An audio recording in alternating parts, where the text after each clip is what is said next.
Proceed. With us today is Retail Sales Manager Scott Schwartz. Thank you so much for being here. Thanks for having me. So you guys are producing some record yields for some farmers. What makes Proceed Seed so special? It all starts with our production manager, John Flaw. He does a really good job working with genetics guys all summer long and to get the hybrids and soybean varieties that yield and do well in this area. And then you guys are doing an outstanding job, obviously, of producing consistent yields for these farmers. Again, Proceed making that happen. Why? Yeah, it all starts with the sales managers. We're your local experts. We do a lot of work around the area, know all the dirt, all the weed pressure. So we do a really good job, and we try to keep moving forward in that and continuing those yields. So tell me about, like, if I'm sitting down with you, how do you consult me to ensure that I'm going to put the right variety in my ground? It starts with your soil samples. We like to get soil samples, looking at what guys are doing for fertilizer, soil pH, soil type, all that sort of thing kind of goes into what plant goes on the best dirt. Nice. How can people get a hold of you, man? Give me a shout, 701-741-8585, or they can hit us up on the website, proceed.net. Perfect. Also at proceed.net, you can find out more about the Right Choice program. You guys are doing a great thing with these Traeger grills. You can find out more about that. And thank you so much for being here for the Proceed Halftime Report. Again, if you need seed, think Proceed and stay with us. Much more coming up right here on the Proceed Halftime.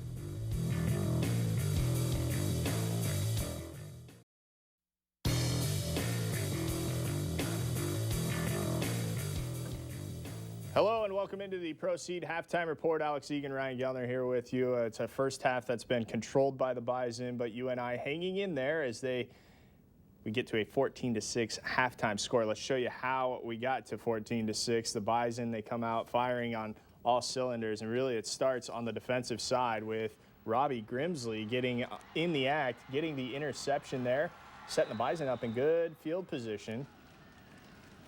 And then Lance Dunn, the ground game getting to work. It'll be big for Lance Dunn. We've focused on him in the pregame show. It'll be big for him to get on track with some news that we'll tell you about. Keep your legs going. Look at King here.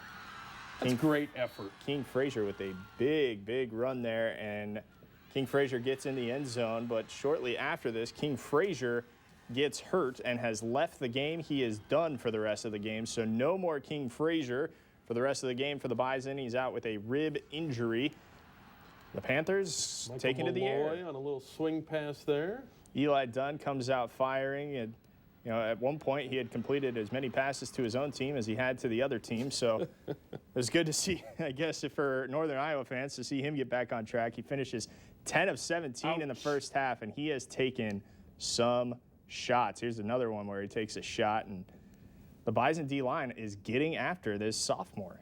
Yeah, they are all over him, and when he gets popped, he's getting popped hard. NDSU's defense playing pretty well. Twice UNI has been inside the red zone, and twice they have gotten field goals. Bison D. Oh, there's Brad Ambrosius putting on the hit.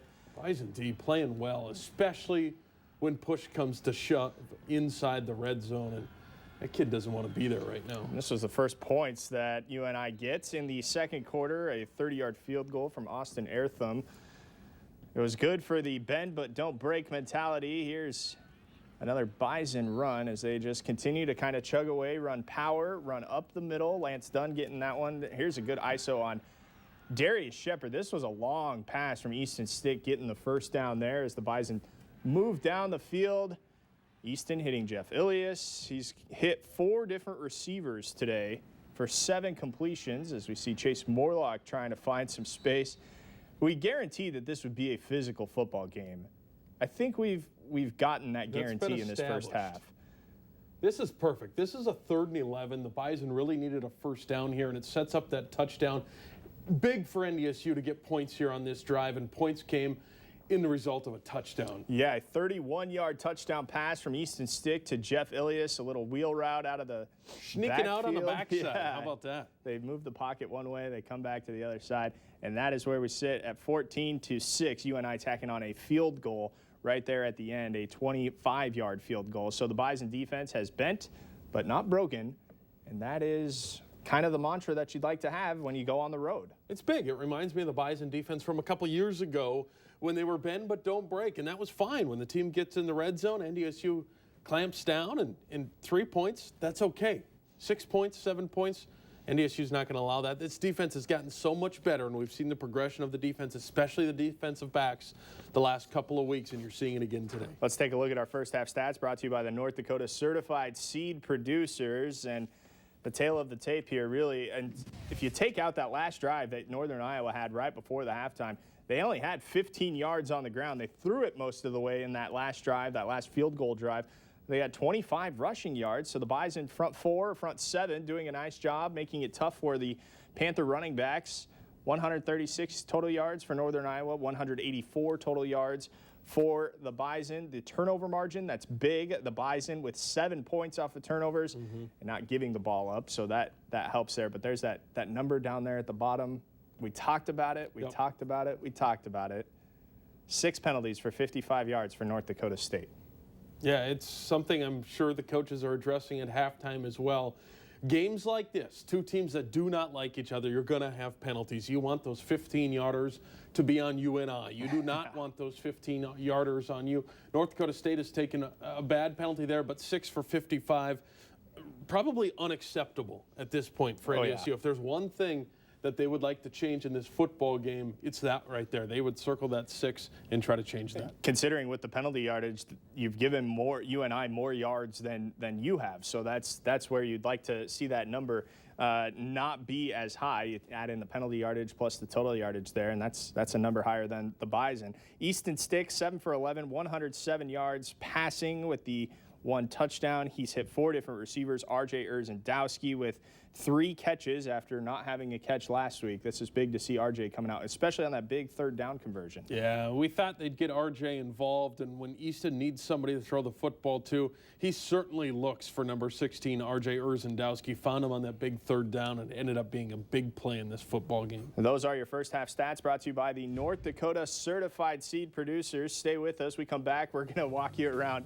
what has been day. Just an unbelievable day in the Missouri Valley Football Conference. That's all next here on the Proceed Halftime Report. Welcome back inside the Proceed Halftime Report. The Bison lead 14-6 at halftime here. It has been a crazy day. This is the final game going in the Missouri Valley Conference today. Let's take a look at the scores around the Missouri Valley Football Conference. Holy smokes, look at that first one. Illinois State 38-21 over South Dakota State. With the South Dakota State loss, that means they now have 1 conference loss, just like the Bison. Jake Colby had 2 touchdowns in that game. He ran another in for the Redbirds. Taryn Christian, 430 yards, but 3 interceptions. And how many pass attempts? Something up above almost 60? 70. 67 pass attempts. Oh, my goodness. Missouri State beating Southern Illinois by 3 today in the bottom half of this. Western Illinois coming from behind and beating South Dakota 35-34. Down 17 in that game. They score on a 3rd and goal with 32 seconds left to win that thing. Unbelievable. Bob Nielsen gets beat by his old team. Yeah, that's some poetic justice there for the Leathernecks, I'm sure. And then Youngstown State 13-10 over Indiana State. That was a game in which they trailed as well. Yeah, Darian Townsend with a 79-yard punt return with 9 minutes left. The only second half scoring in that game, and it's the game winner in a 13-10 game. So we did it in the pregame show, but you can pretty much take the Missouri Valley standings, crumple them up, throw them away. It's going to look a lot different next week when we get out here for some football. We'll step aside one last time, come back and talk second half adjustments right here on the Proceed Halftime Report.